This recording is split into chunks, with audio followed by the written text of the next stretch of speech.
Hello everyone, मैं रितिका सिंह आप सभी का यूनिक साइंस एकेडमी के ऑनलाइन प्लेटफॉर्म पर हार्दिक स्वागत करती हूँ। तो जैसा कि हम सेकंड सेमेस्टर का बॉटनी वाले पार्ट में फर्स्ट जो हमारी यूनिट है मॉलिक्यूलर बायोलॉजी या जिसे हिंदी में आणविक जैविकी के नाम से जानते हैं, उसमें हमने पहला टॉपिक जो हमारा रेप्लिकेशन था, साथ में रेप्लिकेशन में जो हेल्पफुल एंजाइम होते हैं यानी जो डीएनए प्रतिकृतिकरण होता है, उस डीएनए प्रतिकृतिकरण की प्रक्रिया क्या होती है और डीएनए प्रतिकृतिकरण के अंदर सहायक एंजाइम जो है वो कौन कौन से होते हैं, ये हमने हमारी लास्ट क्लास के अंदर जो है वो डिस्कस किया था। इसी के साथ में हमने हमारी लास्ट क्लास के अंदर ट्रांसक्रिप्शन जो टॉपिक है, मतलब सेंट्रल डोग्मा वाला पार्ट जो है हम यहाँ पर पढ़ते हैं। और सेंट्रल डोग्मा में हम क्या पढ़ते हैं कि आनुवांशिक सूचनाओं का एक दिशा संचरण होता है, यानी unidirectional transport of genetic information is known as the central dogma. तो सेंट्रल डोग्मा में हमने फर्स्ट प्रोसेस जो रेप्लिकेशन होती है जिसमें डीएनए से डीएनए का फॉर्मेशन होता है वो तो पढ़ ही लिया था। उसके बाद में ट्रांसक्रिप्शन जो है हमारा टॉपिक चल रहा था। तो अगर मैं इंग्लिश में बोलूंगी तो टॉपिक रहेगा हमारा ट्रांसक्रिप्शन। इंग्लिश में जो टॉपिक रहेगा दैट इज द ट्रांसक्रिप्शन। और अगर मैं हिंदी की बात करती हूँ, तो हिंदी में इसी को हम अनुलेखन के नाम से जानते हैं। हिंदी में इसी को हम अनुलेखन के नाम से जानते हैं, या फिर इसी को हम क्या बोल सकते हैं, प्रतिलेखन जो है वो भी बोल सकते हैं। ठीक है, अनुलेखन हो जाएगा, प्रतिलेखन हो जाएगा। अब इसका जो इंट्रोडक्टरी पार्ट है, इसका जो सामान्य परिचय वाला भाग है, वो तो हमने लास्ट क्लास के अंदर डिस्कस कर लिया था। अगर मैं इसके इंट्रोडक्टरी पार्ट की बात करती हूँ तो कुछ चीजें जो है वो फटाफट से रिकॉल करते हैं और फिर आगे चलते हैं। आपको ये याद रखना है कि डीएनए के अंदर जो आनुवांशिक सूचनाएं होती हैं, यानी डीएनए के अंदर जो जेनेटिक इंफॉर्मेशन होती हैं, उनको अगर आप यूज करके एमआरएनए का फॉर्मेशन कर रहे हो, मतलब डीएनए के अंदर जो आनुवांशिक सूचना है उनका अगर उपयोग करके आप क्या कर रहे हो, एमआरएनए का फॉर्मेशन कर रहे हो, तो that process is known as the transcription, या फिर हिंदी में इसी प्रक्रिया को हम अनुलेखन के नाम से जानते हैं। सेकंड पॉइंट आपको ये याद रखना है that if I am talking about the site for the transcription, अगर आपसे पूछे कि साइट क्या है ट्रांसक्रिप्शन की, या ट्रांसक्रिप्शन या अनुलेखन का स्थल क्या है, तो आप लोगों को अच्छे से पता है कि डीएनए जो है और आरएनए जो है वो दोनों केंद्रक के अंदर उपस्थित होते हैं, यानी DNA and both DNA and RNA are present inside the nucleus. तो basically if I am talking about the their presence, अगर मैं उनकी उपस्थिति की बात कर रही हूँ तो ऑब्वियसली डीएनए और आरएनए जहां पर होगा वहीं पर उनसे मैं बोल सकती हूँ प्रोडक्ट का फॉर्मेशन होगा। तो अगर मैं इसकी साइट की बात करती हूँ तो इसकी साइट जो है वो न्यूक्लियस हो जाती है, या फिर जिसे हिंदी में हम केंद्रक के नाम से जानते हैं। ये इंट्रोडक्टरी पार्ट में ऑलरेडी हम लोगों ने डिस्कस कर लिया था। इसी के साथ में एक और बात आपको याद रखनी थी, अगर मैं ट्रांसक्रिप्शन के अंदर इन्वॉल्व्ड मेन एंजाइम की बात करती हूँ कि ट्रांसक्रिप्शन की प्रक्रिया में मुख्यतः कौन सा एंजाइम जो है वो कार्यरत होता है, तो वैसे तो इसे हम ट्रांसक्रिप्टेज एंजाइम बोल सकते हैं। ट्रांसक्रिप्टेज मतलब on the basis of name of process, यानी प्रक्रिया के नाम के आधार पर, क्योंकि प्रक्रिया का नाम जो है, प्रोसेस का नाम जो है वो ट्रांसक्रिप्शन है, तो ट्रांसक्रिप्शन की प्रक्रिया के नाम के आधार पर ही मैं यहाँ पर उस एंजाइम का नाम जो है वो ट्रांसक्रिप्टेज जो है हम लोग बोल देते हैं। लेकिन आपको ये याद रखना है कि जो ट्रांसक्रिप्टेज एंजाइम होता है वो हमारा बेसिकली आरएनए पॉलीमरेज एंजाइम हो जाता है। आरएनए पॉलीमरेज एंजाइम हो जाता है। और अगर मैं आरएनए पॉलीमरेज एंजाइम की बात करती हूँ, that if I am talking about the RNA polymerase enzyme, it is also known as the DNA dependent, it is also known as the DNA dependent RNA polymerase enzyme, DNA dependent RNA polymerase enzyme. और इसे हम DNA dependent RNA polymerase enzyme, या फिर बेटा हिंदी में जो है वो नाम सेम रहेगा, हिंदी में बस डिपेंडेंट की जगह जो है वो निर्भर आ जाएगा। अब मुझे लगता है कि नाम से आपको पता चल रहा है, डीएनए निर्भर आरएनए पॉलीमरेज एंजाइम का मतलब है कि बेसिकली ये अगर प्रोसेस की बात करेगा तो ये प्रोसेस करेगा किस पे, डीएनए पे, यानी डिपेंडेंट जो है, निर्भर जो है वो डीएनए पे ऊपर रहेगा।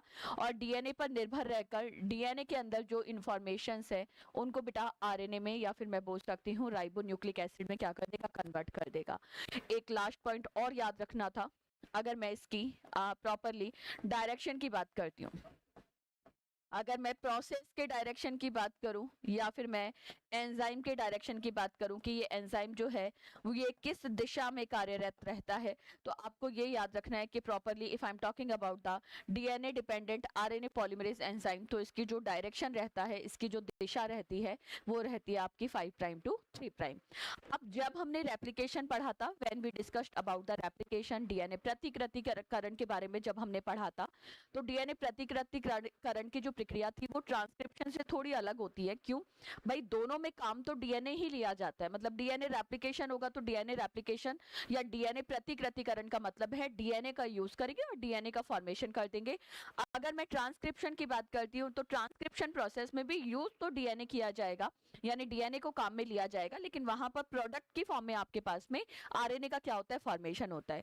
लेकिन कहीं ना कहीं, जैसे for example if I am talking on the basis of chemistry, यहाँ पर दोनों में अभिकारक जो है यानी सबस्ट्रेट जो है वो हमारा डीएनए रहने वाला है, रेप्लिकेशन का प्रोडक्ट जो है वो डीएनए हो जाएगा। जबकि अगर मैं ट्रांसक्रिप्शन के प्रोडक्ट या ट्रांसक्रिप्शन के उत्पाद की बात करती हूँ तो वहां पर वो क्या हो जाएगा? आरएनए हो जाएगा। दूसरी बात आपको ये याद रखनी है कि दोनों की दिशा जो है, मतलब चाहे तो रेप्लिकेशन प्रोसेस हो रही हो, चाहे आपकी ट्रांसक्रिप्शन प्रोसेस हो रही हो, दोनों का डायरेक्शन या दोनों प्रोसेस की जो दिशा रहेगी वो आपकी 5 प्राइम टू 3 प्राइम रहेगी। मतलब जो भी, चाहे वो डीएनए पॉलीमरेज एंजाइम हो, चाहे वो आरएनए पॉलीमरेज एंजाइम हो, काम तो तभी करेंगे जब उनको दिशा मिलेगी 5 प्राइम टू 3 प्राइम। अब यहाँ पर थोड़ा सा मैंने रेप्लिकेशन का इंट्रोडक्शन को ऐड क्यों किया है? क्योंकि जब मैं रेप्लिकेशन की बात करती हूँ तो रेप्लिकेशन में आप लोगों ने देखा था कि रेप्लिकेशन की जो प्रोसेस होती है that is semi conservative in nature, यानी डीएनए प्रतिकृतिकरण की प्रक्रिया अर्ध संरक्षित प्रकृति की होती है। और अर्ध संरक्षित प्रकृति का होने का मतलब क्या है कि डीएनए के जो जितने भी डीएनए, मैं बोल सकती हूँ जितने भी डीएनए होंगे, आपको पता है every DNA is made up by the 2 helix, या फिर डीएनए की स्ट्रक्चर जो है वो द्विसूत्री होती है, डबल हेलिकल स्ट्रक्चर होती है। हर हेलिकल में 2 पॉलीन्यूक्लियोटाइड चेन जो है वो प्रेजेंट होती है। डीएनए के अंदर डीएनए की संरचना जो है वो 2 पॉलीन्यूक्लियोटाइड श्रृंखलाओं से मिलकर बनी होती है। तो जितने भी डीएनए होंगे उनमें याद रख लेंगे कि एक जो हमारी पॉलीन्यूक्लियोटाइड चेन होती है या एक जो हमारी डीएनए की सूत्र होता है वो तो पुराना होता है, यानी अर्ध संरक्षी का मतलब ये है कि आधा डीएनए जो है वो पुराना आता है, मतलब पेरेंट से आता है, जनक से आता है, और आधा एक सूत्र जो है वो नया बनता है। इसीलिए डीएनए के रेप्लिकेशन के प्रोसेस को सेमी कंजर्वेटिव नेचर जो है वो कहा जाता है, जो मिचेल्सन और स्टॉल ने बताया था। अब अगर मैं किसकी बात करती हूँ, अगर मैं ट्रांसक्रिप्शन की बात करती हूँ, तो ट्रांसक्रिप्शन में आपको ये याद रखना है कि ट्रांसक्रिप्शन की प्रोसेस में काम तो डीएनए आएगा, लेकिन डीएनए के दोनों सूत्र जो हैं, डीएनए के दोनों स्ट्रैंड जो हैं वो नए 2 आरएनए का फॉर्मेशन नहीं करते। आपको ये याद रखना है डीएनए के 2 सूत्रों में से केवल एक सूत्र जो है वो क्या करेगा? ट्रांसक्रिप्शन में भाग लेगा, उसका ट्रांसक्रिप्शन होगा। केवल एक सूत्र का ट्रांसक्रिप्शन या एक सूत्र का अनुलेखन होने से मैं बोल सकती हूँ एचएनआरएनए, या फिर जिसे हम हेटेरो नाइट्रोजनस मैं बोल सकती हूँ आरएनए के नाम से जानते हैं, या हेटेरो न्यूक्लियोटाइड आरएनए के नाम से जानते हैं, उसका क्या होगा? फॉर्मेशन होगा। क्या पूरी प्रोसेस है? लिखेंगे लिखेंगे लिखेंगे। अनुलेखन की प्रक्रिया में, अनुलेखन की प्रक्रिया में, अनुलेखन की प्रक्रिया में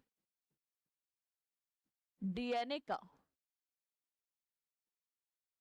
अनुलेखन की प्रक्रिया में डीएनए का केवल, डीएनए का केवल एक सूत्र, डीएनए का केवल एक सूत्र भाग लेता है, डीएनए का केवल एक सूत्र भाग लेता है, एक सूत्र भाग लेता है, जिसे जिसे टेम्पलेट डीएनए, जिसे टेम्पलेट डीएनए या टेम्पलेट सूत्र भी बोल सकते हैं, टेम्पलेट सूत्र, या फिर इंग्लिश में टेम्पलेट स्ट्रैंड के नाम से जानते हैं। तो टेम्पलेट सूत्र या टेम्पलेट स्ट्रैंड, और इसी को हम अनुलेखन इकाई भी कहते हैं।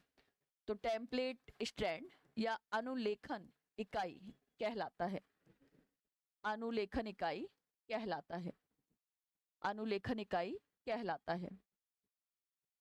अनुलेखन इकाई का मतलब डीएनए का वो स्ट्रैंड जो क्या करेगा? ट्रांसक्रिप्शन में पार्टिसिपेट करेगा, that is known as the transcriptional unit, या फिर हिंदी में कहा जाता है अनुलेखन इकाई। तो इंग्लिश वाले बच्चे लिखेंगे the fragment, the fragment, the fragment oblique करके strand of DNA, the fragment oblique करके strand of DNA, the fragment oblique करके strand of DNA, strand of DNA which participate in transcription process, which participate in transcription process, which participate in transcription process known as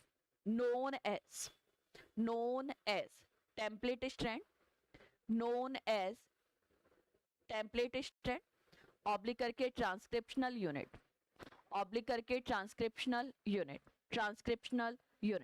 चलिए next point लिखेंगे अनुलेखन इकाई की संरचना।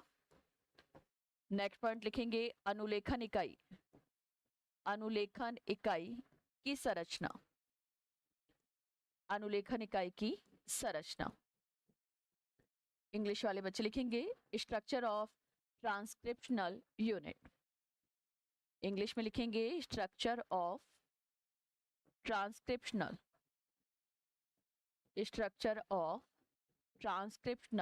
Unit. चलिए transcriptional unit मतलब DNA का वो स्ट्रैंड जो ट्रांसक्रिप्शन में पार्टिसिपेट करेगा। तो उसके कुछ कंपोनेंट्स होते हैं, उसके कुछ संगठक पदार्थ होते हैं, वो हमें यहाँ पर देखने कि डीएनए की जो स्ट्रैंड जो ट्रांसक्रिप्शनल यूनिट की तरह काम करता है उसमें कौन कौन से घटक जो है वो उपस्थित होते हैं। तो लिखेंगे ये इकाई 3 भागों से मिलकर बनी होती है। ये इकाई 3 भागों से मिलकर बनी होती है। ये इकाई 3 भागों से मिलकर बनी होती है।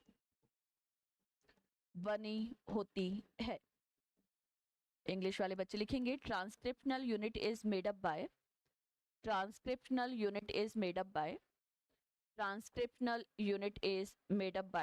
3 कंपोनेंट। ठीक है, पहला लिखेंगे उन्नायक जिसको प्रमोटर भी कहते हैं। अच्छा, उन्नायक या प्रमोटर वो जगह होगी जहां से ट्रांसक्रिप्शन की प्रोसेस जो है वो स्टार्ट हो जाएगी। तो पहला पार्ट जो होता है वो कहलाता है उन्नायक या फिर जिसे इंग्लिश में हम प्रमोटर के नाम से जानते हैं। Second component is known as the structural gene. Hindi में कहा जाता है संरचनात्मक जीन। या फिर इंग्लिश में कहेंगे स्ट्रक्चरल जीन। थर्ड जो पार्ट होता है that is known as the समापक या फिर इंग्लिश में टर्मिनेटर। समापक मतलब वो जगह जहां पर जो ट्रांसक्रिप्शन की प्रोसेस है वो समाप्त हो जाएगी, स्टॉप हो जाएगी process, that is known as the terminator. तो the third part of transcriptional unit is the terminator. चलिए, तो सारे बच्चे जो है वो नोट कर लेंगे। जो अनुलेखन इकाई होती है उसके 3 भाग होते हैं। अनुलेखन इकाई का पहला भाग जो है वो उन्नायक या प्रमोटर कहलाता है। इंग्लिश में प्रमोटर कह देंगे, हिंदी में उन्नायक कह देंगे। प्रमोटर मतलब basically the part of transcriptional unit where transcription get start, यानी उन्नायक वह भाग होता है, अनुलेखन इकाई का वह भाग जहां से ट्रांसक्रिप्शन या अनुलेखन की प्रक्रिया प्रारंभ होगी, उसको हम उन्नायक या प्रमोटर कह देंगे। ये प्रॉपरली जो हमारा आरएनए बन रहा है उसकी संरचना का निर्माण करेगा। और समापक या टर्मिनेटर पार्ट वो पार्ट होता है जहां पर ट्रांसक्रिप्शन की प्रोसेस जो है वो क्या हो जाएगी, रुक जाएगी। ठीक है, ट्रांसक्रिप्शन की प्रोसेस जो है वो रुक जाएगी। अब वैसे तो ये डायग्राम मैंने ऑलरेडी तुम्हें बनवाया है, लेकिन एक बार फटाफट से इसे देख लेते हैं कि भाई कैसे जो है ये वाली स्ट्रक्चर हमें देखनी है। तो मैं बना देती हूँ यहाँ पर। चलो, डायग्राम को साथ के साथ जो है वो ड्रॉ कर लेंगे। ये डीएनए के 2 स्ट्रैंड है जिनको हमने सेपरेट कर दिया है। डीएनए का एक स्ट्रैंड का डायरेक्शन हो जाएगा 3 प्राइम टू 5 प्राइम। तो ऑब्वियसली दूसरा वाला जो है वो एंटी पैरेलल होता है या प्रति समांतर होता है, तो इसका डायरेक्शन हो जाएगा 5 प्राइम टू 3 प्राइम। ठीक है। अब ये तो हमारा डीएनए है, ठीक है, ये तो हमारा डीएनए है। अब डीएनए के ऊपर ही इस तरीके से हमारे दो जो है वो पार्ट प्रेजेंट होते हैं, दो पार्ट जो है वो प्रेजेंट होते हैं। दो पार्ट कौन कौन से हैं वो अभी पता चल जाएंगे। मैंने पहले भी आप लोगों को बताया था that if I am talking about the first part, ये वाला पार्ट, इसको हम प्रमोटर कहेंगे, ठीक है। ये वाला पार्ट जो है वो प्रमोटर कहलाएगा। प्रमोटर मतलब the region where transcription get start. और जो सेकंड रीजन हो जाएगा that is known as the terminator. Second part is known as the terminator. Terminator, terminator, ठीक है। हिंदी में मैं बोल सकती हूँ ये हमारा हो जाएगा उन्नायक, ये हो जाएगा उन्नायक, ठीक है। और ये वाला हो जाएगा समापक। एक हो जाएगा उन्नायक, दूसरा हो जाएगा समापक, ठीक है। अब एक सिंपल बात ये याद रखनी है कि मैंने अभी अभी बोला था कि जब रेप्लिकेशन होता है, ठीक है, जब रेप्लिकेशन की प्रोसेस होती है तो उस टाइम पर तो प्रॉपरली जो डीएनए के दोनों स्ट्रैंड होते हैं वो रेप्लिकेशन में पार्टिसिपेट करते हैं। बट यहाँ पर ऐसा नहीं होता, केवल एक ही स्ट्रैंड जो है वो पार्टिसिपेट करेगा ट्रांसक्रिप्शन में। एक जो डीएनए का सूत्र है वो ट्रांसक्रिप्शन में या अनुलेखन में जो है वो भाग लेगा, जबकि दूसरा जो है वो भाग नहीं लेता। अभी अभी मैंने आपको बताया था कि वो स्ट्रैंड जो डीएनए रेप्लिकेशन में भी भाग लेता है और ट्रांसक्रिप्शन में भी भाग लेता है, ये हमारा टेम्पलेट रज्जु कहलाता है। टेम्पलेट रज्जु कहलाता है, या फिर हिंदी में कहा जाता है टेम्पलेट रज्जु, और इंग्लिश में कहेंगे टेम्पलेट स्ट्रैंड, ठीक है, टेम्पलेट स्ट्रैंड। दूसरे वाले को कहा जाता है कोडिंग सूत्र। दूसरे को कहा जाता है कोडिंग सूत्र। हिंदी में इसे कूट लेखन सूत्र भी कहते हैं। कोडिंग सूत्र को ही हिंदी में कूट लेखन सूत्र के नाम से जानते हैं। ये हो गया। अब एक बात तो आप लोगों को पता है कि जब हम डीएनए की डबल हेलिकल स्ट्रक्चर देखते हैं तो वहां पर आप लोगों ने बहुत अच्छे से देखा है कि डीएनए की डबल हेलिकल स्ट्रक्चर का फॉर्मेशन कैसे होता है कि जब एडेनिन जो है वो थाइमिन के साथ में हाइड्रोजन बॉन्ड बनाएगा और जब साइटोसिन जो है वो ग्वानिन के साथ में हाइड्रोजन बॉन्ड बनाएगा, तब जाके डीएनए की डबल हेलिकल स्ट्रक्चर का फॉर्मेशन होता है। तो कहीं ना कहीं अगर ये डीएनए के दोनों सूत्र हैं, यानी these are the two strands of DNA, और अगर मैं इनको सेपरेट, केवल मैंने इनको सेपरेट कर दिया, बाकी कुछ भी नहीं हुआ, तो अगर मैंने सेपरेट कर भी दिया है तो भी यहाँ पर नाइट्रोजन बेसिस प्रेजेंट होंगे। फॉर एग्जांपल अगर यहाँ पर ए होगा तो दूसरे वाले सूत्र में टी होगा, यहाँ पर सी होगा तो यहाँ पर जी होगा, यहाँ पर जी होगा तो यहाँ पर सी होगा, यहाँ पर टी होगा तो यहाँ पर ए हो जाएगा, यहाँ पर ए होगा तो यहाँ पर जो है वो यहाँ पर जो है वो टी हो जाएगा, मतलब सामने जो है ए के टी रहेगा। इधर सी होगा तो यहाँ पर जी आ जाएगा, और यहाँ पर सी होगा तो यहाँ पर वापस से जी आ जाएगा। ये तो हमने कुछ नहीं किया, डीएनए के जो दो सूत्र थे, दो स्ट्रैंड थे डीएनए के, उनको सेपरेट कर दिया है। अब जैसे ही यहाँ पर मैं बोल सकती हूँ जैसे ही यहाँ पर ट्रांसक्रिप्शन की प्रोसेस जो है वो स्टार्ट होती है, ठीक है, तो ट्रांसक्रिप्शन की प्रोसेस को मैं यहाँ से स्टार्ट कर देती हूँ। ट्रांसक्रिप्शन की प्रोसेस को हम यहाँ से स्टार्ट कर लेते हैं कि ये हमारा नया सूत्र जो है वो बनना स्टार्ट हो चुका है।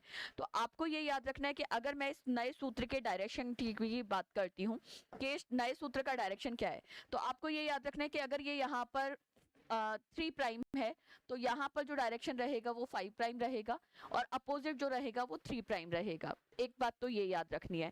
दूसरी बात आपको ये याद रखनी है कि जो RNA polymerase, DNA polymerase enzyme तो थोड़ा सा ठीक ठाक होता है, वो तो बोलता है कि ठीक है मैं दोनों जो डीएनए के स्ट्रैंड है उनको काम में लूंगा और दो नए डीएनए स्ट्रैंड जो है वो बना दूंगा। बट यहाँ पर जो आरएनए पॉलीमरेज एंजाइम होता है वो बोलता है कि मैं तो एक ही डायरेक्शन में काम करूंगा, मैं तो एक ही डायरेक्शन में काम करूंगा, और बेटर इज दैट मैं सिंगल एरो वाला जो है वो डायग्राम यहाँ पर एरो लगा देती हूँ ताकि आप लोग जो है वो कंफ्यूज नहीं होगे, है ना। तो मैं यहाँ पर मेंशन कर देती हूँ, ये बना देते हैं हम हमारा आरएनए स्ट्रैंड, और आरएनए स्ट्रैंड का आई होप सो आपको डायरेक्शन जो है वो बहुत अच्छे से अब दिखाई दे रहा होगा। यहाँ पर मैंने इसका डायरेक्शन जो है वो दिखा दिया।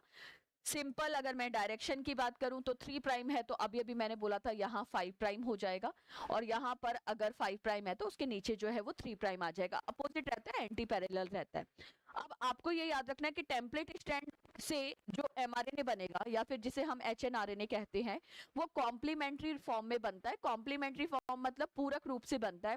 पूरक रूप का होने का मतलब क्या है? कॉम्प्लीमेंट्री होने का मतलब है कि जहां पर एडेनिन होगा उसके सामने जो है डीएनए में तो थाइमिन था, यानी डीएनए के अंदर तो थाइमिन प्रेजेंट था, लेकिन जब हम आरएनए की बात करते हैं तो आप लोगों को पता है कि आरएनए के अंदर जो है वो थाइमिन नहीं होता, आरएनए के अंदर जो है वो यूरेसिल होता है। तो कॉम्प्लीमेंट्री नाइट्रोजन बेसिस यहाँ पर आ जाएंगे। कॉम्प्लीमेंट्री नाइट्रोजन बेसिस आएंगे तो यहाँ पर जो सीक्वेंस बनेगा, यहाँ पर जो सीक्वेंस बनेगा वो ए के सामने आ जाएगा यू, सी के सामने कोई दिक्कत नहीं है जी रहेगा, जी के सामने सी रहेगा, टी के सामने ए आ जाएगा क्योंकि यूरेसिल और एडेनिन की यहाँ पर मैं बोल सकती हूँ कॉम्बिनेशन देखा जाएगा तो यहाँ पर ए हो जाएगा, ए के सामने यू आ जाएगा, सी के सामने जी आ जाएगा, सी के सामने जो है वो जी आ जाएगा। इतनी जब हमने बात करी तो ये वाला जो कंपोनेंट बन रहा है, ये वाला जो कंपोनेंट बन रहा है इसी को हम संरचनात्मक भाग के नाम से जानते हैं, संरचनात्मक भाग कहते हैं या फिर इंग्लिश में हम इसे स्ट्रक्चरल पार्ट के नाम से जानते हैं। ठीक है, फटाफट से डायग्राम जो है वो ड्रॉ करेंगे, फिर कुछ और पॉइंट जो है हम डिस्कस करते हैं।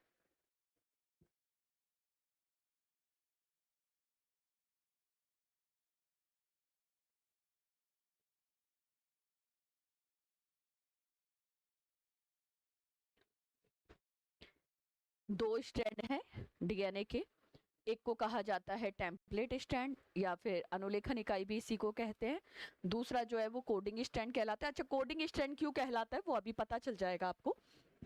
स्टार्टिंग में जो जुड़ेगा वो प्रमोटर हो जाता है, प्रमोटर जहां जुड़ेगा, जैसे ही डीएनए पे प्रमोटर जुड़ेगा तो ट्रांसक्रिप्शन की प्रोसेस जो है स्टार्ट हो जाएगी, और टर्मिनेटर वो पॉइंट होता है जहां पर ट्रांसक्रिप्शन की प्रोसेस आपको दिख रहा होगा रुक चुकी है यानी स्टॉप हो चुकी है, वो पॉइंट हमारा टर्मिनेटर हो जाता है। दोनों स्ट्रैंड का डायरेक्शन जो है, डीएनए के स्ट्रैंड का डायरेक्शन एंटी पैरेलल रहेगा, एक का डायरेक्शन 3 प्राइम टू 5 प्राइम रहेगा तो दूसरे का डायरेक्शन जो है वो 5 प्राइम टू 3 प्राइम रहेगा।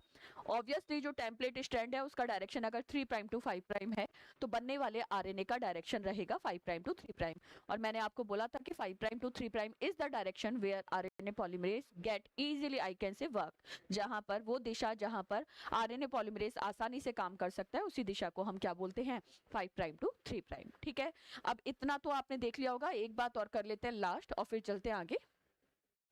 जिस स्ट्रैंड को देखकर आरएनए बन रहा है, जिस स्ट्रैंड को यूज करके आरएनए का फॉर्मेशन हो रहा है, that is known as the template strand, कोई दिक्कत नहीं है, but why this is known as the coding strand. इसको कोडिंग सूत्र क्यों कहा जाता है, क्योंकि अगर आप इसके ऊपर उपस्थित कोड देखोगे, मतलब इस कोडिंग सूत्र या कोडिंग स्ट्रैंड के ऊपर जो कोड आपको दिखाई दे रहे हैं, अगर आप उनको देखोगे और जो बना हुआ हमारा आरएनए है अगर उसके ऊपर आप कोड को देखोगे तो बस आपको ये याद रखना है कि आरएनए है तो यूरेसिल है वहां पर, बाकी अगर डीएनए का सूत्र है, डीएनए का स्ट्रैंड है तो थाइमिन है, बाकी देखोगे तो कोड सेम है। एक बार क्रॉस चेक कर लेते हैं, यहाँ पर टी है, यहाँ पर यू है, मैंने बोला था दोनों में कोई फर्क नहीं है, अगर आरएनए होगा तो यूरेसिल होगा और अगर डीएनए होगा तो थाइमिन होगा, है ना, तो दोनों चीजें सेम दिख रही है।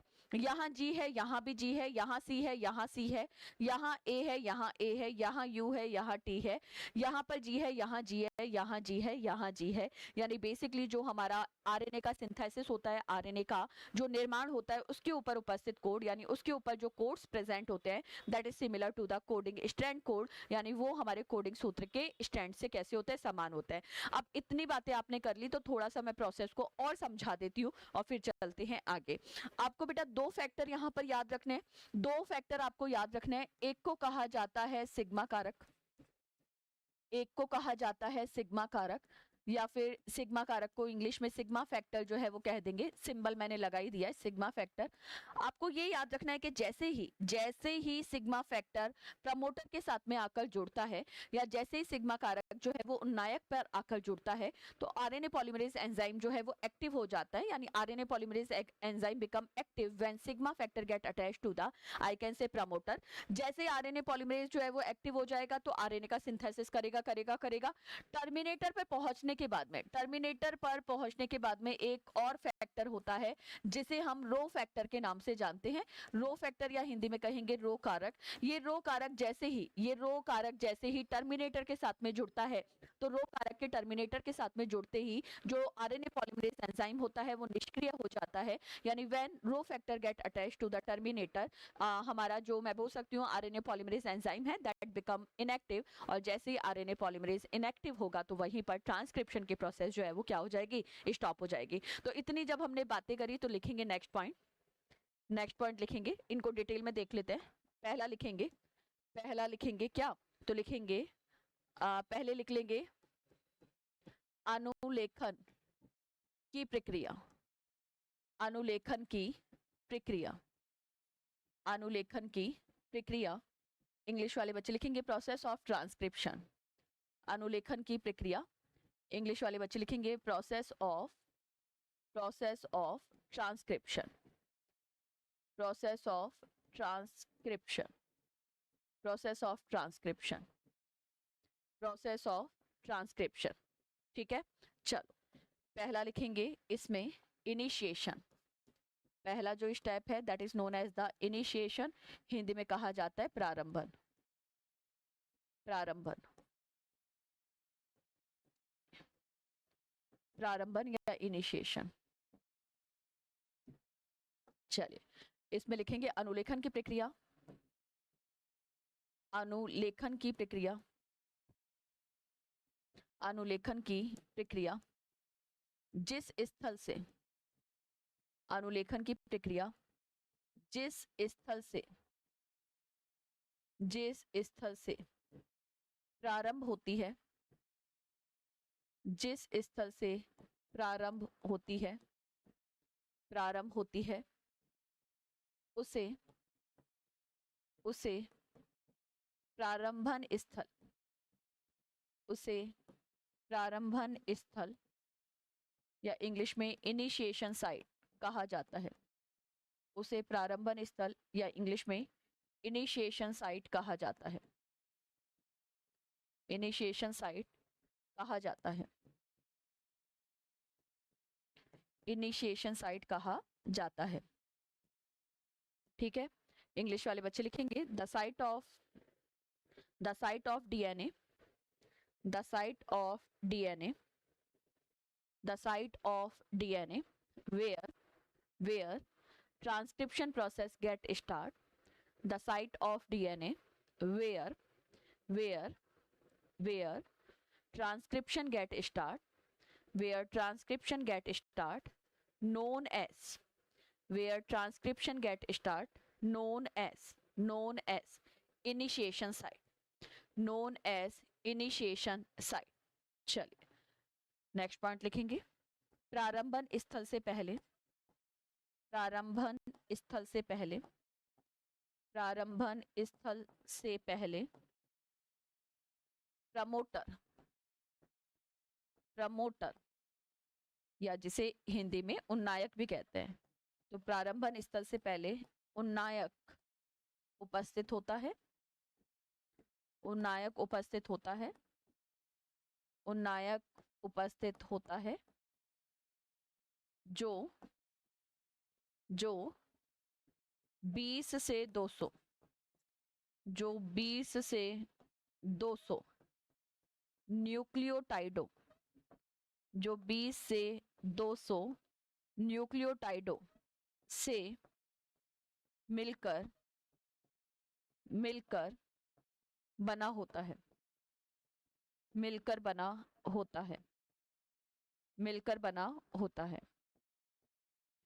इंग्लिश वाले बच्चे लिखेंगे before the initiation site, before the initiation site, before the initiation site promoter is present, before the initiation site, initiation site, before the initiation site promoter is present, promoter is present, which is made up by, which is made up by, which is made up by, which is made up by, which is made up by, made up by 22,200, which is made up by 22,200 nucleotides, 22,200 nucleotides, nucleotide, nucleotide।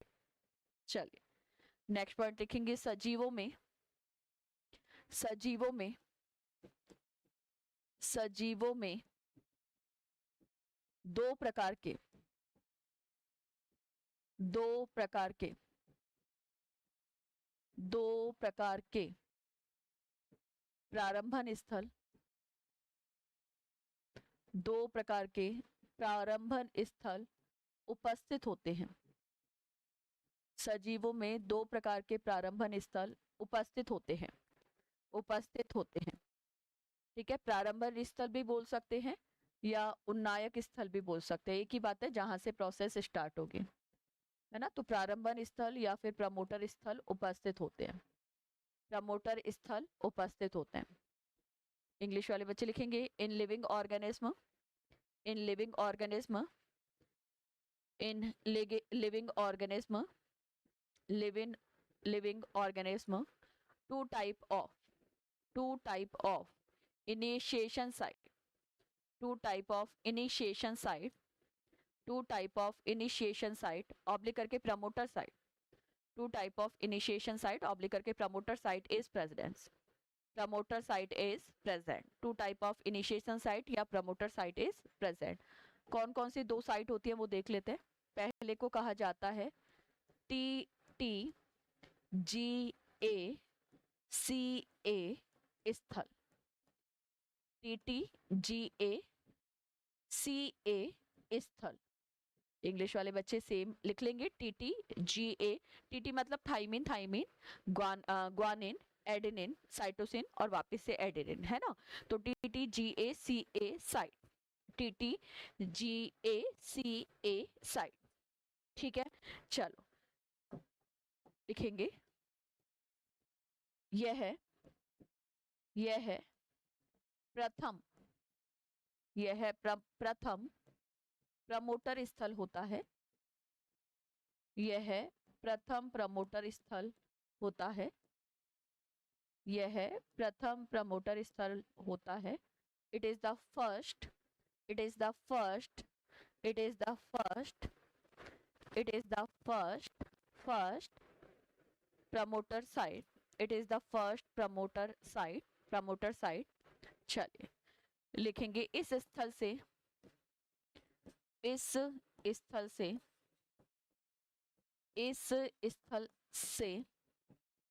RNA polymerase enzyme का, इस स्थल से RNA polymerase enzyme का, इस स्थल से RNA polymerase enzyme का sigma कारक, सिग्मा कारक, सिग्मा कारक जुड़ता है, सिग्मा कारक जुड़ता है, सिग्मा कारक जुड़ता है. इंग्लिश वाले बच्चे लिखेंगे ऑन दिस रीजन या on this side, on this side, on this side, sigma factor of RNA polymerase enzyme, on this side, on this side, sigma factor of, on this side, sigma factor of RNA polymerase enzyme, RNA polymerase enzyme get attached, get attached, get attached. चलिए लिखेंगे इसमें लगभग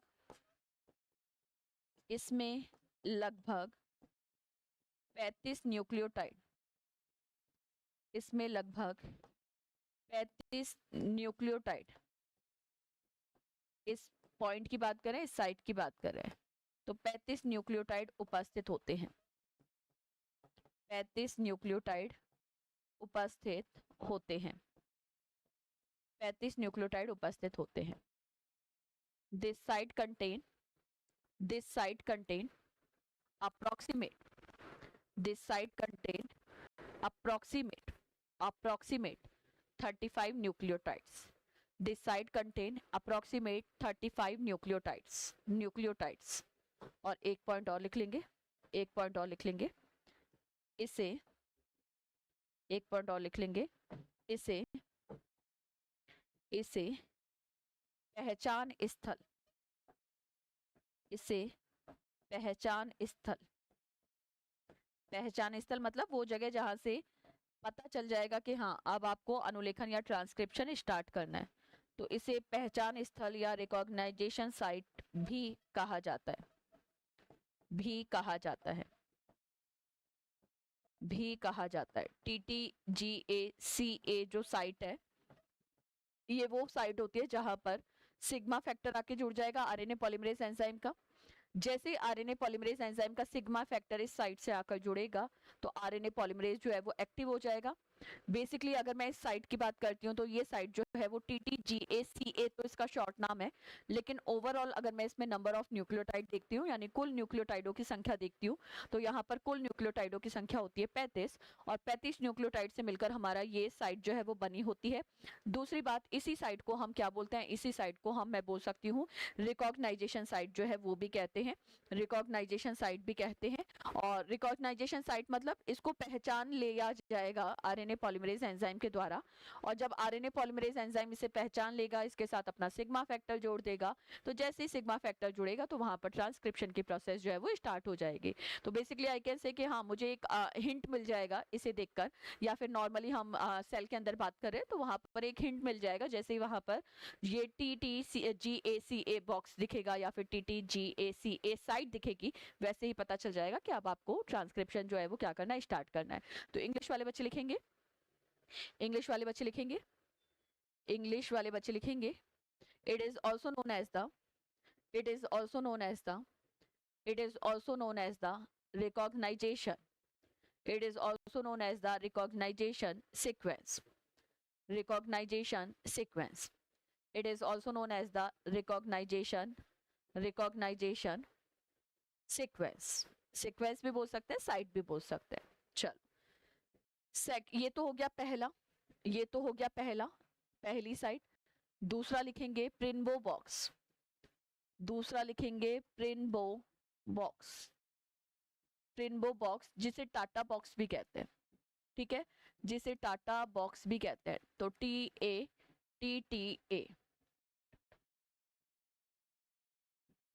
TATTA TATA box भी कहते हैं, पहले तो TATA box ही लिख लेंगे, है ना, टाटा बॉक्स भी कहते हैं, मतलब प्रिन्बो बॉक्स को टाटा बॉक्स के नाम से भी जानते हैं, क्योंकि यहाँ पर जो सीक्वेंस होते हैं वो एक्चुअली में होते हैं TAT, है ना, ये सीक्वेंस होते हैं यहाँ पर। चलो, तो लिखेंगे सजीवों में पाया जाने वाला, सजीवों में पाया जाने वाला, सजीवों में उपस्थित या सजीवों में पाया जाने वाला, सजीवों में पाया जाने वाला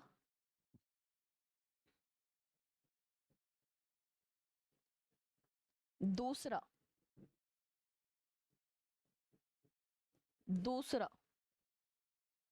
प्रमोटर स्थल, दूसरा प्रमोटर या उन्नायक स्थल,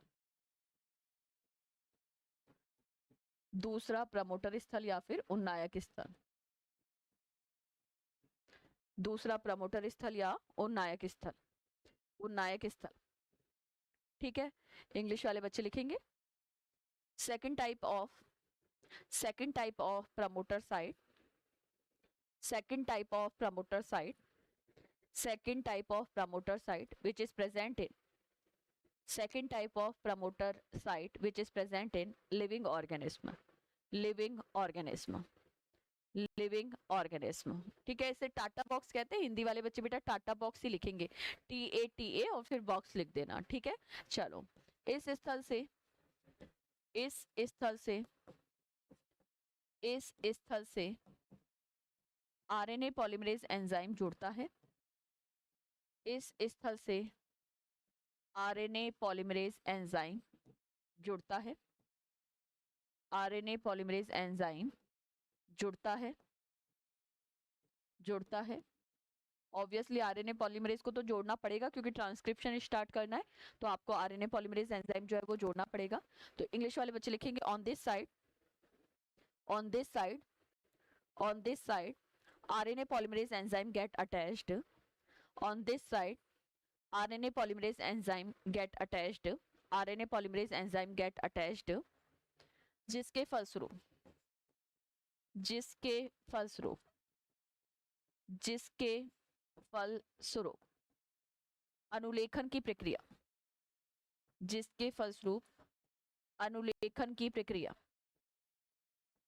अनुलेखन की प्रक्रिया प्रारंभ हो जाती है, अनुलेखन की प्रक्रिया प्रारंभ हो जाती है। जैसे आरएनए पॉलीमरेज जुड़ेगा, एक्टिव हो जाएगी, प्रोसेस जो है वो स्टार्ट हो जाएगी, ठीक है।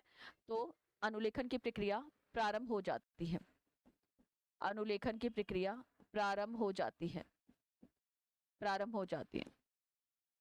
इंग्लिश वाले बच्चों ने लिख लिया on this side, on this side RNA polymerase get attached on this side, RNA polymerase get attached, RNA polymerase get attached, ठीक है। और फिर आगे लिख लेना RNA polymerase get attached due to which transcription process get start, due to which transcription process get start, due to which transcription process get start, transcription process get start, ठीक है। चलो नेक्स्ट पॉइंट लिखेंगे, next point लिखेंगे, ये लगभग 10 न्यूक्लियोटाइडों, ये लगभग 10 न्यूक्लियोटाइडों से 10 न्यूक्लियोटाइडों से मिलकर बना होता है, मिलकर बना होता है। टाटा बॉक्स की बात कर रहे हैं, ठीक है। तो इंग्लिश वाले बच्चे लिखेंगे TATA box promoter site, TATA box promoter site, TATA box promoter site is commonly made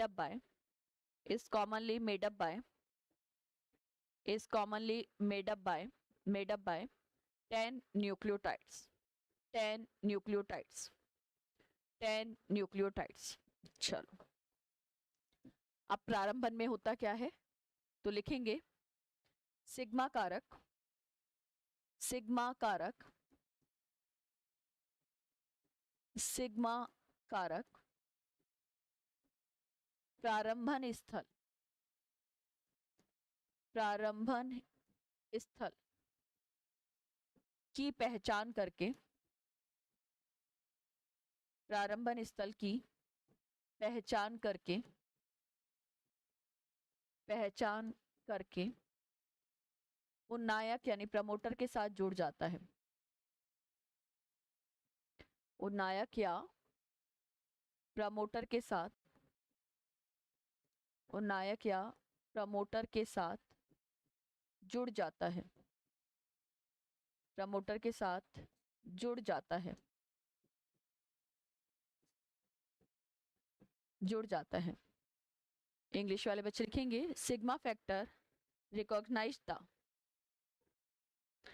sigma factor recognise the promoter site of DNA, sigma factor recognise the promoter site of DNA, promoter site of DNA, promoter site of DNA, promoter site of DNA, ठीक है। जैसे ही promoter site से sigma factor जुड़ेगा तो RNA polymerase भी जुड़ेगा, तो आरएनए पॉलीमरेज सक्रिय हो जाता है, जिससे आरएनए पॉलीमरेज सक्रिय होकर, जिससे आरएनए पॉलीमरेज सक्रिय होकर डीएनए के साथ जुड़ जाता है, डीएनए के साथ जुड़ जाता है, डीएनए के साथ जुड़ जाता है, जुड़ जाता है। इंग्लिश वाले बच्चे लिखेंगे जैसे ही सिग्मा फैक्टर ने रिकॉग्नाइजेशन साइट को या इनिशिएशन साइट को या फिर प्रमोटर साइट को क्या किया, पहचान लिया, रिकॉग्नाइज कर लिया, तो सिग्मा फैक्टर जो है वो प्रमोटर के साथ में जुड़ जाएगा, और प्रमोटर के साथ में जैसे जुड़ेगा तो आरएनए पॉलीमरेज जो है वो सक्रिय हो जाएगा, और जैसे ही आरएनए पॉलीमरेज सक्रिय होता है यानी when RNA polymerase enzyme become active तो it get binds with the DNA, और एक्टिव हो गया, और एक्टिव हो गया तो अब ये क्या करेगा वो देखते हैं, है ना। तो लिखेंगे जिससे आरएनए पॉलीमरेज एंजाइम सक्रिय होकर डीएनए के साथ जुड़ जाता है। इंग्लिश वाले बच्चे लिखेंगे due to which, due to which, due to which, due to which RNA polymerase enzyme, due to which RNA polymerase enzyme, due to which RNA polymerase enzyme get attached to, get attached to DNA, get attached to DNA, ठीक है। आगे ये DNA की कुंडलियों में, ये DNA की कुंडलियों के मध्य, कुंडली मतलब हेलिक्स, तो ये डीएनए की कुंडलियों, कुंडलियों यानी हेलिक्स के मध्य उपस्थित, के मध्य उपस्थित नाइट्रोजन क्षारकों, उपस्थित नाइट्रोजन क्षारकों, नाइट्रोजन क्षारकों के हाइड्रोजन बंधों को तोड़ने का कार्य करता है, हाइड्रोजन बंधों को तोड़ने का कार्य करता है, हाइड्रोजन बंधों को तोड़ने का कार्य करता है, तोड़ने का कार्य करता है।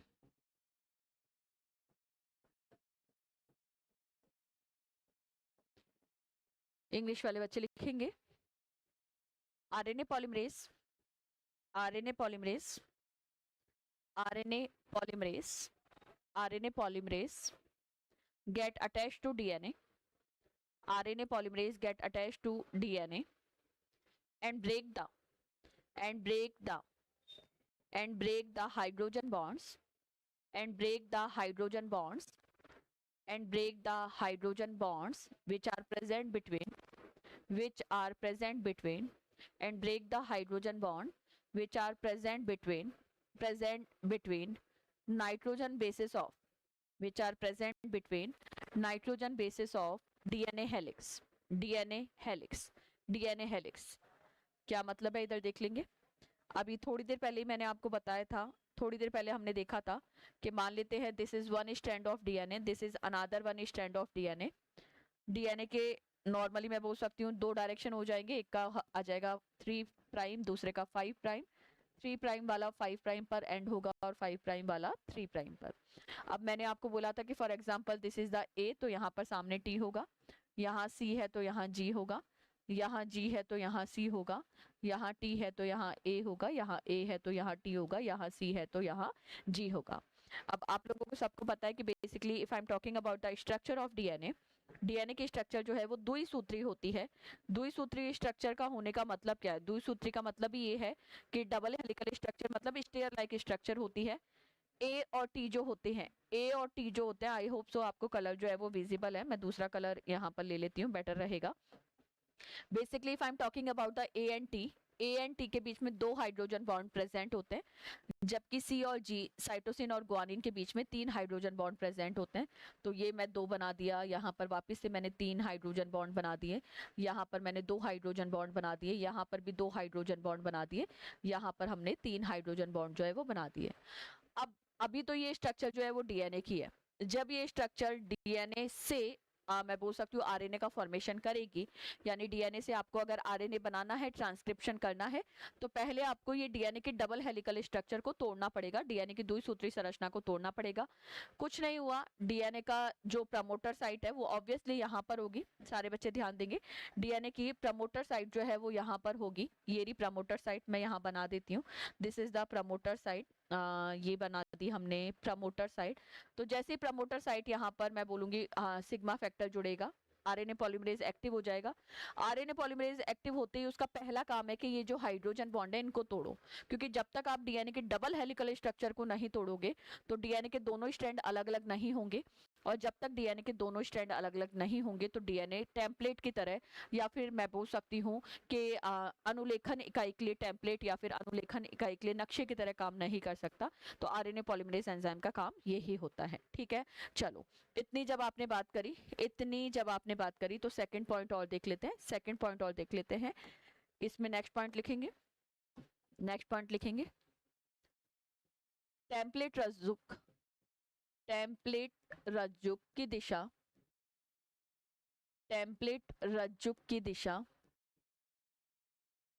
टेम्पलेट रज्जुक की दिशा। कौन सा वाला डीएनए स्ट्रैंड टेम्पलेट की तरह काम करता है? जिसकी दिशा 3 प्राइम टू 5 प्राइम होती है, 3 प्राइम से 5 प्राइम होती है, 3 प्राइम से 5 प्राइम होती है।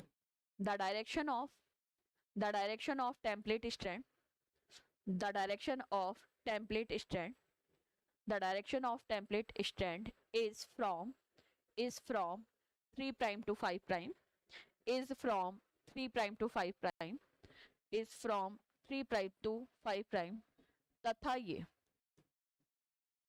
ये आरएनए का संश्लेषण, तथा ये आरएनए का संश्लेषण, आरएनए का संश्लेषण अपोजिट डायरेक्शन में करेगा तो अगर 3 प्राइम टू 5 प्राइम टेम्पलेट का डायरेक्शन है तो ट्रांसक्रिप्शन का डायरेक्शन होगा 5 प्राइम टू 3 प्राइम, तथा ये आरएनए का संश्लेषण 5 प्राइम टू 3 प्राइम दिशा में करता है, दिशा में करता है, दिशा में करता है।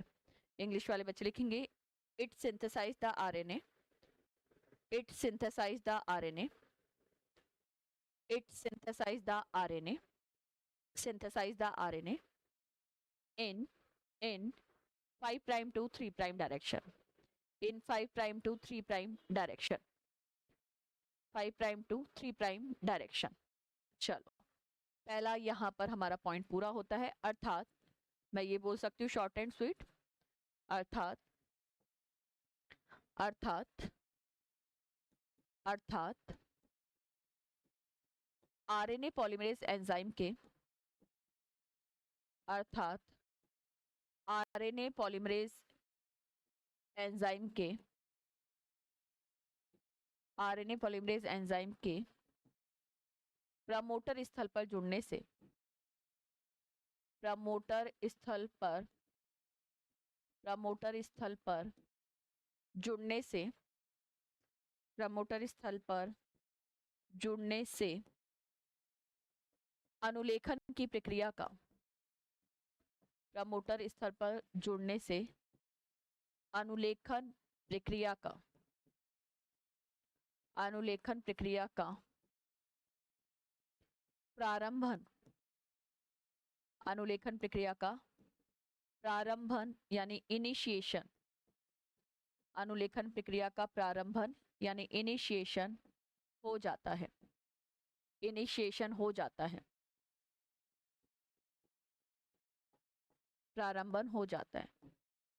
इंग्लिश वाले बच्चे लिखेंगे so in short, so in short, so in short, short when when when when RNA polymerase get attached to, so in short where when RNA polymerase get attached to, RNA polymerase get attached to promoter site, promoter site, RNA polymerase get attached to promoter site, transcription process get start, transcription process get start, transcription process get start, transcription process get start. ठीक है, चलो पहला step पूरा होता है जिसका नाम था इनिशिएशन या फिर हिंदी में कहा जाता है जिसे प्रारंभन। चलो सेकंड स्टेप हो जाएगा elongation, second step is elongation, Hindi में कहा जाता है दीर्घीकरण। Second step is elongation, Hindi में कहते हैं दीर्घीकरण। चलिए प्रारंभन के पश्चात, प्रारंभन के पश्चात का चरण ये लिख लेंगे, प्रारंभन के पश्चात अनुलेखन का चरण, प्रारंभन के पश्चात अनुलेखन का चरण, अनुलेखन का चरण, अनुलेखन का चरण। इंग्लिश वाले बच्चे लिखेंगे next step of, next step of, next step of initiation, next step of initiation in transcription, in transcription. ठीक है, इन ट्रांसक्रिप्शन। नेक्स्ट पॉइंट लिखेंगे जब डीएनए के, जब डीएनए के दोनों रज्जुक, जब डीएनए के दोनों रज्जुक ऑब्लिक करके स्ट्रैंड अलग हो जाते हैं, दोनों रज्जुक अलग हो जाते हैं, तो दो स्ट्रैंड बन जाते हैं, एक को टेम्पलेट कहते हैं, एक को कोडिंग स्ट्रैंड कहते हैं। तो अलग हो जाते हैं तो 3 प्राइम टू 5 प्राइम दिशा वाला, दिशा वाला टेम्पलेट सूत्र, टेम्पलेट रज्जुक, टेम्पलेट रज्जुक आरएनए का पूरक रूप में, पूरक मतलब कॉम्प्लीमेंट्री, और कॉम्प्लीमेंट्री का मतलब मैंने बताया था कि अगर डीएनए सूत्र में एडेनिन होगा तो नीचे जो है वो यूरेसिल बनेगा, और अगर ऊपर साइटोसिन है तो नीचे ग्वानिन बनेगा। तो कॉम्प्लीमेंट्री फॉर्म पूरक रूप में संश्लेषण करता है, पूरक रूप में संश्लेषण करता है, पूरक रूप में संश्लेषण करता है। इंग्लिश वाले बच्चे लिखेंगे when both strands of DNA get separated, when both strands of DNA get separated, when both strands of DNA get separated, DNA gets separated, get separated, when both strands of DNA get separated, the template strand, the template strand, the template strand having, the template strand having 3' to 5' direction, 3 the template strand having 3' to 5' direction, 3' to 5' direction, synthesize the new RNA, synthesize the new RNA, synthesize the new RNA, new RNA, new RNA in complementary, in complementary, in complementary, complementary form, in complementary form, complementary form। अच्छा, complementary क्या है, एक बार दोबारा से short and sweet समझ लेंगे। ये हमारा टेम्पलेट डीएनए है, टेम्पलेट डीएनए का डायरेक्शन इधर मैंने 3' to 5' कर दिया, ये डीएनए का डायरेक्शन है 3' to 5', इसको मैंने टेम्पलेट कह दिया। अब ये जो टेम्पलेट स्ट्रैंड है ये हमारा आरएनए बनाएगा, आरएनए का डायरेक्शन रहेगा बनने वाला, आरएनए का डायरेक्शन बनने वाला रहेगा, मैं शेप मेंशन कर देती हूँ। आरएनए का जो डायरेक्शन रहेगा वो रहेगा ऑब्वियसली 5' to 3', अपोजिट रहेगा। कॉम्प्लीमेंट्री मतलब पूरक होगा, है ना। अब पूरक का फॉर्म मतलब क्या है कि मान लो यहाँ पर ए है तो यहाँ यू बनेगा, जी है तो यहाँ सी बनेगा, सी है तो यहाँ जी बनेगा, टी है तो यहाँ ए बनेगा, ए है तो यहाँ यू बनेगा, सी है तो जी बनेगा, जी है तो सी बनेगा, सी है तो जी बनेगा, है ना। तो एक बार कॉम्प्लीमेंट्री जो फॉर्म है उसका अर्थ भी आप लोग लिख लीजिए, कॉम्प्लीमेंट्री जो फॉर्म है उसका अर्थ भी आप लोग लिख लीजिए ताकि कंफ्यूज नहीं होगे पेपर में जब लिखोगे कि भाई कॉम्प्लीमेंट्री फॉर्म में बन रहा है तो उसका मतलब क्या है। कॉम्प्लीमेंट्री मतलब ए के सामने हमेशा यू आएगा, जी के सामने हमेशा सी आएगा, सी के सामने जी आएगा, यू के सामने टी जो होगा डीएनए में उसके सामने हमेशा ए आएगा, है ना। तो कॉम्प्लीमेंट्री फॉर्म में फॉर्मेशन होता है, ठीक है, कॉम्प्लीमेंट्री फॉर्म में फॉर्मेशन होता है। चलिए नेक्स्ट पॉइंट लिखेंगे इस तरीके से, इस तरह, इस तरह, इस तरह टेम्पलेट रज्जुक, इस तरह टेम्पलेट रज्जुक ribonucleotide, ribonucleotide, ribonucleotide, ribonucleotide triphosphate का उपयोग करके, राइबो न्यूक्लियोटाइड ट्राइफॉस्फेट का उपयोग करके, का उपयोग करके, करके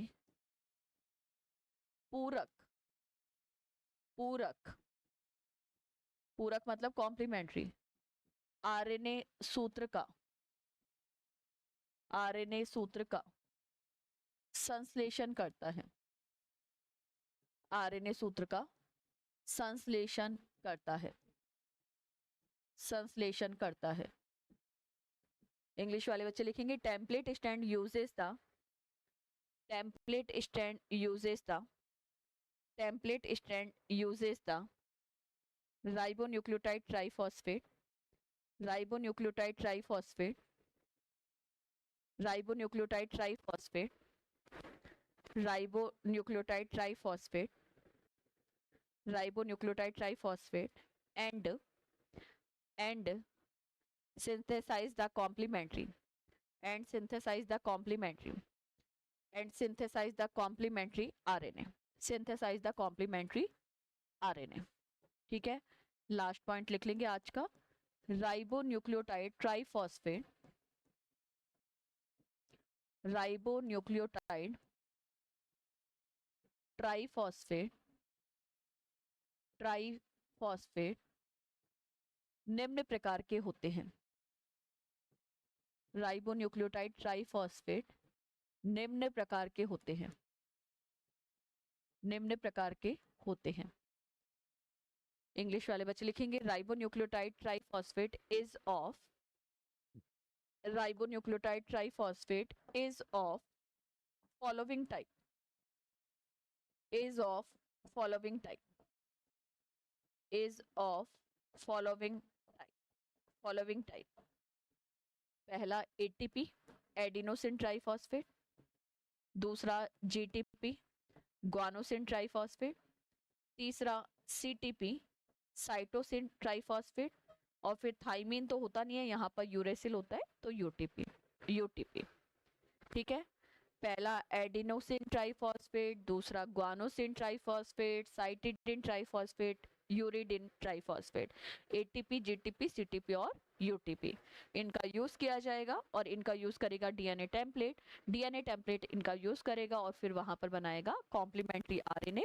इसी प्रोसेस को हम इलोंगेशन या दीर्घीकरण के नाम से जानते हैं। तो आज की क्लास में 2 स्टेप ट्रांसक्रिप्शन के हमने पढ़े। पहला था इनिशिएशन, जिसे हिंदी में प्रारंभन कहते हैं।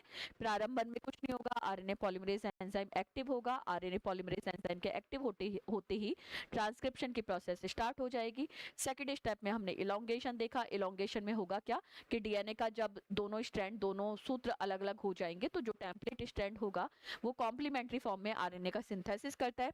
आरएनए का सिंथेसिस डायरेक्ट नहीं कर सकता, आरएनए के सिंथेसिस करने के लिए उसको राइबोन्यूक्लियोटाइड ट्राइफॉस्फेट को यूज में लेना होता है। राइबोन्यूक्लियोटाइड ट्राइफॉस्फेट के अगर टाइप्स पूछेगा कि ट्रांसक्रिप्शन प्रोसेस में कौन कौन से राइबोन्यूक्लियोटाइड ट्राइफॉस्फेट प्रेजेंट होते हैं, तो आपका आंसर होगा 4 टाइप के, एटीपी, जीटीपी, सीटीपी और यूटीपी। तो इसी के साथ में आज के लिए इतना ही। Thank you so much.